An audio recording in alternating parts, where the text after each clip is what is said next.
अस्सलाम वालेकुम। आज हम बात करेंगे एक आर्केटाइपल पेयर की और वो है पर्सोना एंड शैडो। पर्सोना का आर्केटाइप समझने से पहले ज़रूरी है कि आपको फ्रॉइड का ईगो जो है, ईगो का जो कॉन्सेप्ट है वो अच्छी तरह से आता हो। I am not going to dwell at any great length on ego, लेकिन थोड़ा सा मैं उसका तारुफ देना ज़रूरी समझता हूँ ताकि आपको पर्सोना का कॉन्सेप्ट समझ आ जाए। फ्रॉइड ये कहता है कि बच्चा जो है उसमें जब वो पैदा होता है तो उसमें इड होती है, यानी उसका इंस्टिंक्ट जो है, प्लेजर प्रिंसिपल जो है वो उसे गाइड कर रहा होता है और उसके इड का बेसिकली एक ही फंक्शन होता है और वो होता है कि seeking pleasure and avoiding pain at all costs. So ये इड होता है। और दूसरी तरफ सोसाइटल प्रेशर्स जो हैं और पेरेंट्स जो हैं उनको बच्चा इंटरनलाइज कर लेता है और उसको वो कहता है सुपर ईगो या कॉन्शियंस।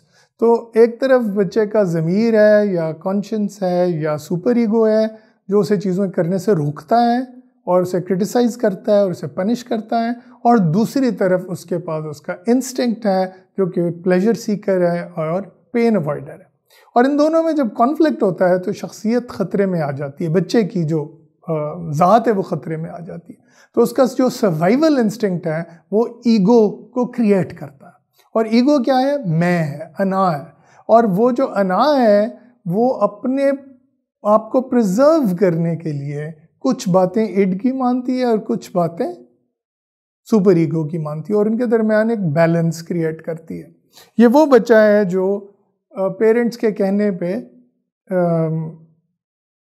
कैंडी या टॉफ़ी या स्वीट्स जो है वो मान जाता है कि जनाब मैं पूरे हफ्ते नहीं मांगूंगा आपसे, लेकिन वीकेंड पे खा लूँगा। तो इस तरह से वो अच्छा बच्चा भी रहता है और उसकी इड की ख्वाहिशात भी पूरी हो जाती है। अच्छा, और फ्रॉइड ये कहता है कि इस मौके पे बच्चा जो है वो आइडेंटिफिकेशन करता है अपनी जेंडर के पेरेंट के साथ। इसकी क्या डायनामिक्स हैं ये किसी और वीडियो में बात होगी, लेकिन आइडेंटिफिकेशन के नतीजे में ईगो एक स्टेबल चीज़ है, अना या मैं एक स्टेबल चीज़ है जो एक शख्सियत को एक स्टेबिलिटी देती है और ओवर द लॉन्ग टर्म चलती जाती है। यानी वो बचपन से लेके 5-6 साल की उम्र से लेके तो अपनी मौत के वक्त तक ईगो के साथ आइडेंटिफाई करता है, अपने अना के साथ आइडेंटिफाई करता है और अपने आप को उस शख्सियत का हामिल समझता है जो उस अना या मैं के साथ जुड़ी हुई है। युंग जो है वो पर्सोना का आर्कीटाइप देता है। पर्सोना का आर्कीटाइप जो है वो ईगो की एक ज़रा एडवांस्ड शक्ल है।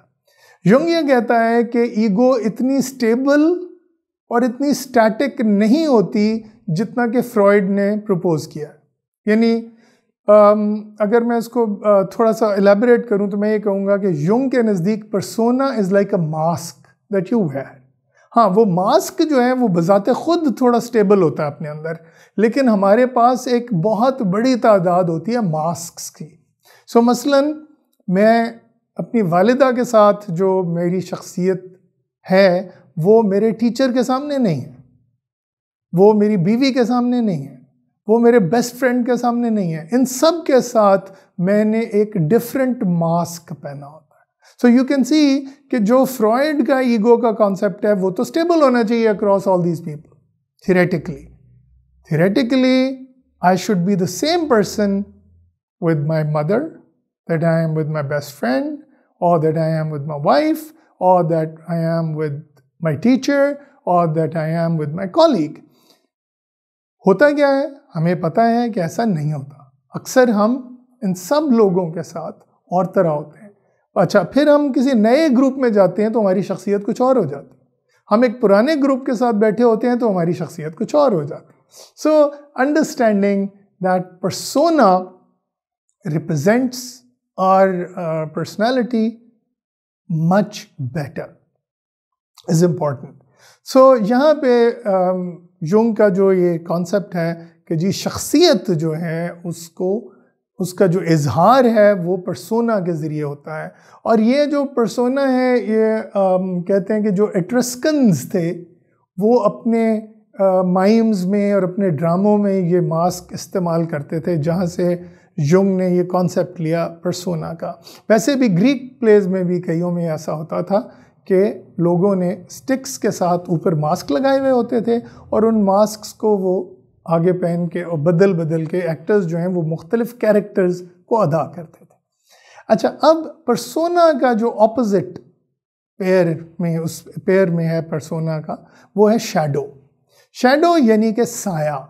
अब आप सोचें कि जब आप फर्ज करें कि आप आउटडोर्स कहीं चल रहे हैं, वॉक कर रहे हैं, तो होगा आम तौर पे ऐसा होता है कि आपका शैडो जो है वो आपके नीचे और आपके पीछे होता है और अक्सर आपको नज़र नहीं आ रहा होता, लेकिन बाकी सब के लिए वो विजिबल होता है। Everybody else can see your shadow, you yourself can not. अब इस मेटाफोर को युंग इस्तेमाल करता है एक बड़े ही गहरे लेकिन मनफी आर्कीटाइप को डिस्क्राइब करने के लिए। तो शैडो क्या है या साया क्या है? ये आपकी शख्सियत के वो अनासिर हैं, वो फीचर्स हैं, वो कंपोनेंट्स हैं जो आपकी ज़ात से छुपे हुए हैं। आपकी शख्सियत जो है वो उसमें है तो सही, लेकिन आप उनके अवेयर नहीं हैं, आपके इल्म में नहीं है कि आप में ये नेगेटिव ट्रेट्स मौजूद हैं। अच्छा, लेकिन दूसरों के सामने वो बड़ी जल्दी अया हो जाते हैं। दूसरों के सामने अगर वो लोग तवज्जो दे रहे हैं, ठीक है, क्योंकि हर शख्स साइकोलॉजिस्ट तो नहीं होता, तो हम अक्सर लोगों की जो सेल्फ मार्केटिंग है उसको हम बिलीव कर लेते हैं। तो मसलन कई लोग कहते हैं कि जी मैं मैंने अल्लाह को जान देनी है, मैं कितना ईमानदार शख्स हूँ, मैं दूसरों की दूसरों की तरह बेईमान नहीं हूँ, करप्ट नहीं हूँ, वगैरह वगैरह। तो हम मान लेते हैं, हम अक्सर लोग जो हैं वो सादा लॉ किस्म के होते हैं। But if you are a psychologist you need to see beyond this layer of persona. तो उसके लिए बहुत ज़रूरी है कि हमारे पास कोई तरीक़ा हो कि हम शैडो को अच्छी तरह से समझें। और शैडो को अच्छी तरह से समझने के लिए एक मैं आपको टिप दूंगा। तो आप ये नोटिस करें कि जनाब, जो लोग सबसे ज़्यादा किस चीज़ को बुरा जानते हैं और किस चीज़ को बुरा कहते हैं, मसलन एक शख्स जो कहता है कि मुझे झूठे लोग बहुत बुरे लगते हैं, chances are that person is not only a liar. क्योंकि देखें, झूठ तो मेरा ख्याल है कभी ना कभी कहीं ना कहीं हम सब बोल देते हैं, you know, some of us try not to, लेकिन अक्सर लोग जो हैं वो कभी ना कभी झूठ बोलते हैं। जो शख्स ये कहता है कि मुझे झूठे लोग बहुत बुरे लगते हैं, chances are that they are compulsive liars, यानी वो आदी झूठे हैं, हैबिचुअल लायर्स। और इसलिए उन्हें झूठे लोग बुरे लगते हैं। क्यों बुरे लगते हैं? क्योंकि वो अपनी इस शैडो से उनकी वाकफियत नहीं होती, इस शैडो से वो अवेयर नहीं होते। तो ये पॉइंट जो है वो अहम है समझना कि शैडो को डिटेक्ट करने का तरीका ये है कि आप एज ए साइकोलॉजिस्ट दूसरे बंदे से पूछ लें कि जी आपको किस किस्म के लोग बुरे लगते हैं। जैसे मुझे याद है मेरी एक कॉलीग थी, वो कहती थी कि जनाब मुझे जो बाकी स्टाफ रूम में मैं इसलिए नहीं जाके बैठती कि जो बाकी टीचर्स जो है ना वो गीबतें करते हैं, चुगलियाँ करते हैं, दूसरों के पीछे बात करते हैं। ये बाकी सारे स्टाफ मेंबर्स जो है ना, जिनको आप बड़ा अच्छा समझते हैं, ये असल में गीबत करने वाले हैं, चुगलखोर लोग। तो मैं ये सोच रहा था कि अच्छा, तो अब इस वक्त ये क्या कर रही हैं खुद। So this is the height of lack of awareness of your own negative traits. इस सिलसिले में डॉक्टर मोहम्मद अजमल मरहूम ने अपनी किताब तहलीली नफ्सियात में अबू कासिम की कहानी पेश की है। अबू कासिम की कहानी जो है वो बहुत इंटरेस्टिंग है इस हवाले से कि वो शैडो को डिपेक्ट करती है। अब आपने देखा होगा कि अरब जो हैं ट्रेडिशनली, ख़ासतौर पे जो उमरा हैं, वो काफ़ी एक सेट ऑफ क्लोथ्स पहनते हैं, जैसे जलबिया हो गया, उसके ऊपर एक अबाया हो गया, उसके ऊपर एक कोई और लेयर हो गई। तो वो 3-4 लेयर्स होती हैं कपड़ों की। और अगर आप ज़रा भारी भरकम भी हों तो फिर ये ऐसा होगा कि अगर आप नीचे देखें तो आपको अपने जूते नज़र नहीं आए। तो वो कहानी जो है उसे उर्दू में कहते हैं अबू कासिम के जूते। अबू कासिम के जूते की कहानी में बुनियादी तौर पे ये होता है कि अबू कासिम एक बहुत अमीर शख्स होता है और वो बहुत ज़र्क बर्क लिबास पहनता है और बहुत कीमती जो है वो पगड़ी भी पहनता है, लेकिन उसके जूते जो हैं उसे चूँकि आमतौर पे नज़र नहीं आ रहे होते, तो वो जूते बहुत ही पुराने हो जाते हैं या गल सड़ जाते हैं। लेकिन अबू कासिम जो हैं वो बावजूद इसके कि लोग कहते हैं कि यार अपने जूते तो बदल दो, वो उन जूतों को कोई ख़ास अहमियत नहीं देता क्योंकि उसकी नज़र उन जूतों पे नहीं पड़ती। तो चूँकि उसे अपने जूते नज़र नहीं आ रहे होते, इसलिए वो उनके बारे में बिल्कुल परेशान नहीं होता और उसे कोई तकलीफ़ भी नहीं होती। तो वो समझता है कि सब कुछ ठीक है। लेकिन दूसरों को उसके जूते नज़र आ रहे होते हैं और वो बहुत ही करीब और बहुत ही बदशक्ल होते हैं, अब हो चुके होते हैं, घिसे पिटे। तो एक दफ़ा अबू कासिम जो है वो एक हमाम में जाता है नहाने। तो वहाँ होता क्या है कि नहाने के बाद जब वो बाहर निकलता है तो वहाँ देखता है कि जनाब और कोई जूता नहीं है और वहाँ बहुत ही ज़र्क बर्क किस्म के बहुत कीमती जूते पड़े। तो अबू कासिम समझता है कि उसके दोस्त जो अक्सर उसके बुरे जूतों को क्रिटिसाइज़ करते रहते हैं, उन्होंने उसके जूते उठा लिए हैं और उनकी जगह एक नया पेयर रख दिया। तो वो बहुत खुशी से पहन के चला जाता है। इत्तेफाक से थोड़ी देर के बाद शहर का कोतवाल जो है वो भी हमाम से बाहर निकलता है और वो देखता है कि जनाब उसके जूते कहीं पे नहीं है।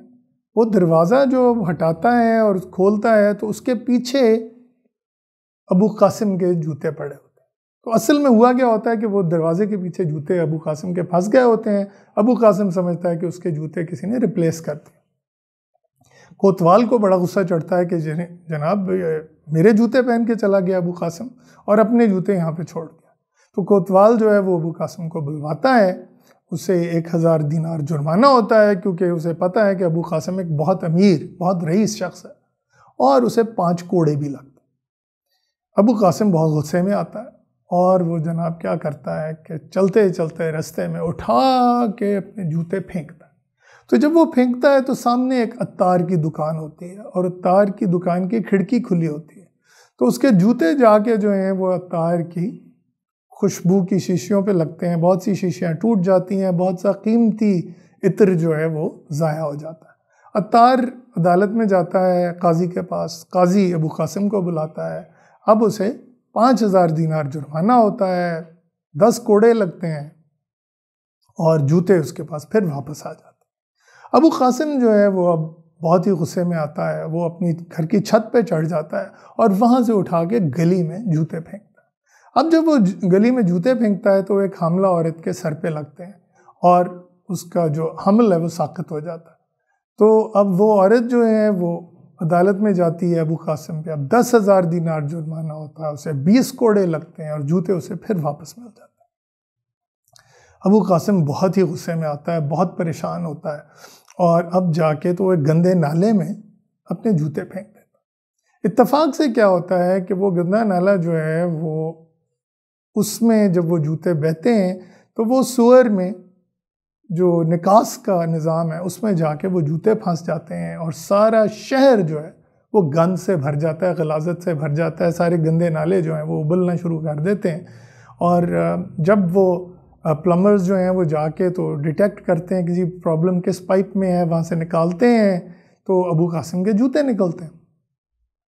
तो अब जनाब वो फिर काजी की अदालत में आता है तो काजी अब उसे 30,000 दीनार जुर्माना करता है, उसे 30 कोड़े लगते हैं और उसे फिर जूते वापस मिल जाते हैं।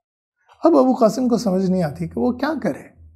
रात का वक्त होता है तो वो उठता है परेशानी के आलम में, उसे ख्याल आता है तो वो अपने बैकयार्ड में जाके तो खुदाई शुरू कर देता है और खोद के ज़मीन खोद के तो जूते वहाँ पे दफना देता है। उसका नेबर जो है वो ये सब कुछ देख रहा होता, तो वो जाके जनाब काजी को बताता है कि अबू कासिम जो है उसने ज़रूर एक ख़जाना छुपाया हुआ है और ये ख़जाने तो आपको पता है रियासत की मलकियत होते हैं, तो क्यों ना अबू कासिम से वो ख़जाना हासिल कर लिया। तो उसी वक्त जनाब शहर की पुलिस आती है और वो उसके बैकयार्ड में खुदाई करते हैं तो और कुछ नहीं मिलता, जूते निकलते हैं। तो वो बहुत गुस्से में आते हैं कि जनाब ये हमारा वक्त बर्बाद भी किया इसने और अंदर से ये जूते निकले हैं और ये ज़रूर इसने कोई हमसे मजाक किया और असल ख़जाना कहीं और छुपा दिया। तो काजी जो है वो ख़जाने का तखमीना लगाता है, साथ ही जुर्माना करता है और अबू कासिम को 50,000 दीनार जनाब देने पड़ते हैं। इसके अलावा कोड़े अलग लगते हैं। तो अब जब के अबू कासिम को घर भेजने लगते हैं जूतों के साथ, तो अबू कासिम काजी के आगे गिड़गिड़ाता है, कहता है जनाब खुदा का वास्ता है मेरी इन जूतों से जान छुड़ाए। तो काजी हंस पड़ता है और तमाम अक्सर लोक कहानियों की तरह इसका भी एक मंतकी, जैसे हम कहते हैं, हैप्पी एंडिंग होती है। और ये जूते जो हैं अबू कासिम से लेके शहर से कहीं बहुत दूर फेंकवा दिए जाते हैं, और अबू कासिम जो है वो ही buys a new pair of shoes. तो कहानी का बुनियादी मकसद ये है कि किस तरह जो है हम अपने जो शैडो है, अपने जो नेगेटिव ट्रेट्स हैं, उनको अपने आप से दूर समझते हैं और दूर करने की कोशिश करते रहते हैं without even being aware of them, लेकिन वो हमें नुकसान पहुंचाते हैं। जिस तरह वो जूते अबू कासिम को हर लम्हे पे, हर मरहले पे नुकसान पहुंचा रहे थे, उसी तरह एक इंसान का शैडो जो है उसे बहुत बुरा नुकसान पहुंचाता है। इस सिलसिले में मुझे एक अपने वालिद मरहूम की एक और तहरीर याद है, इट वाज कॉल्ड गांधीज़ शैडो। और गांधीज़ शैडो में डॉक्टर मोहम्मद अजमल ये आर्ग्यू करते हैं कि गांधी एक बहुत अजीम इंसान थे, बहुत ही अजीम इंसान थे, और वो बहुत सी जो है उनके प्रिंसिपल्स थे, जैसे अहिंसा है और ट्रेडिशनलिज्म है, और रिवायत में जो है वो एक एंटी कॉलोनियल उनका जो एटीट्यूड था जिसके लिए वो मशहूर थे। लेकिन उनका एक शैडो भी था, और वो शैडो जो था वो मुसलमानों के लिए ब्लाइंड स्पॉट था। यानी उनकी जो पुरानी तहजीब के लिए जो रिस्पेक्ट थी वो मुसलमान तहजीब के लिए इत्तेफाक से गायब थी। इसी तरह उनकी जो सारी मोहब्बत और कंपैशन थी वो दुनिया के सारे लोगों के लिए थी, लेकिन मुसलमानों के मामले में आके उनमें एक अजीब सी हट धर्मी आ जाती थी। तो Gandhi gives his life to save Muslim lives in India. तो यहाँ पे डॉक्टर मोहम्मद अजमल आर्ग्यू करते हैं कि यहाँ पे गांधी ने अपने शैडो को एम्ब्रेस कर लिया, गो के इस प्रोसेस में उसे अपनी जान देनी पड़ी।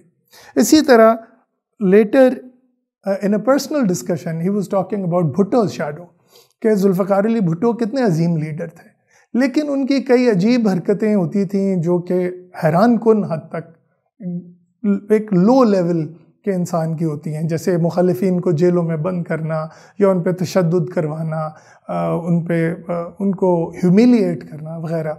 तो इसी तरह जहाँ पे वो एक तरफ एक बहुत अजीम लीडर थे, दूसरी तरफ उनका एक शैडो भी था, और वो शैडो उतना ही बुरा था जितने वो अजीम थे। So in any case I think कि आपको शैडो के कॉन्सेप्ट की, शैडो के आर्कीटाइप की समझ आ गई होगी, और पर्सोना के आर्कीटाइप की भी समझ आ गई होगी, और ये दोनों पेयर्स जो हैं आपस में कोएग्जिस्ट करते हैं। पर्सोना वो शख्सियत के हमारे पहलू हैं जो पॉजिटिव हैं, जो हम दूसरों के आगे रखते हैं, और शैडो वो हैं जो अबू कासिम के गले सड़े जूतों के साथ हमारे पीछे साथ घिसटता घिसटता चलता है और हमें तकलीफ़ और अजियत पहुँचाता है। Thank you very much viewers, until next time, खुदा हाफिज़। Subscribe to my channel, bye.